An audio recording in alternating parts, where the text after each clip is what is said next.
Hi, Athey kids and parents! This weekend in Athey Kids, we'll be reading about Abraham and Sarah. God strengthened the faith of Abraham and Sarah by promising something that seemed impossible to them. He promised a son, but he required them to wait 25 years before the child was born. They thought they were too old, so they tried to make God's promise happen in their own way. Now Sarai, Abram's wife, had borne him no children. She had a female Egyptian servant whose name was Hagar. And Sarai said to Abram, "Behold now, the Lord has prevented me from bearing children. Go into my servant, and it may be that I shall obtain children by her." And Abram listened to the voice of Sarai. So after Abram had lived 10 years in the land of Canaan, Sarai, Abram's wife, took Hagar the Egyptian, her servant, and gave her to Abram, her husband, as a wife. And he went into Hagar, and she conceived. And when she saw that she had conceived, she looked with contempt on her mistress. And Sarai said to Abram, "May the wrong done to me be on you. I gave my servant to your embrace, and when she saw that she had conceived, she looked on me with contempt. May the Lord judge between you and me." But Abram said to Sarai, "Behold, your servant is in your power. Do to her as you please." Then Sarai dealt harshly with her, and she fled from her.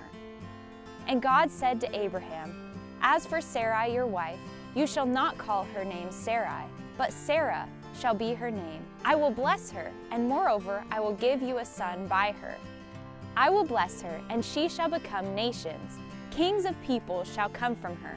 Then Abraham fell on his face and laughed, and said to himself, "Shall a child be born to a man who is 100 years old? Shall Sarah, who is 90 years old, bear a child?" God said, "No, but Sarah, your wife, shall bear a son, and you shall call his name Isaac. I will establish my covenant with him as an everlasting covenant for his offspring after him. But I will establish my covenant with Isaac, whom Sarah shall bear to you at this time next year." And the Lord appeared to him by the oaks of Mamre, as he sat at the door of his tent in the heat of the day. He lifted up his eyes and looked, and behold, 3 men were standing in front of him. When he saw them, he ran from the tent door to meet them, and he bowed himself to the earth and said, "O Lord, if I have found favor in your sight, do not pass by your servant." And they said to him, "Where is Sarah, your wife?" And he said, "She is in the tent." The Lord said, "I will surely return to you about this time next year, and Sarah your wife shall have a son." Now Sarah was listening at the tent door behind him.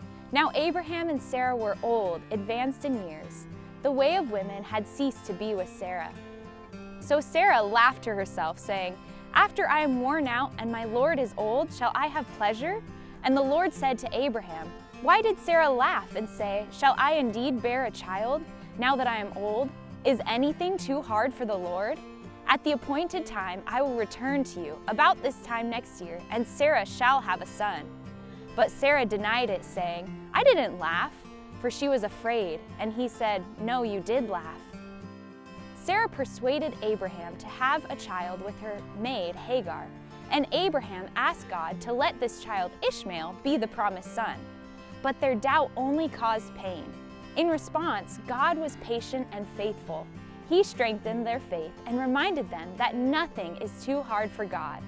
The teaching points will vary slightly from classroom to classroom, but the main points will be: Abraham and Sarah caused pain through impatience.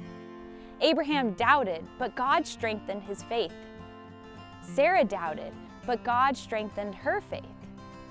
We want to drive home that God promised to make a great nation through Abraham. But how could this happen when Sarah was old and barren? Abraham and Sarah doubted, causing pain by doing things their own way. But God confirmed his promise that Sarah would have a son, and through that son would come Jesus. Now we are faced with the same choice as Abraham. Will we come to Jesus and be saved in God's promise and his way? Or will we cause great pain by trying to find salvation our own way? And that is the question we're hoping to dig into this weekend. We hope you join us. Until then, God bless. Bye.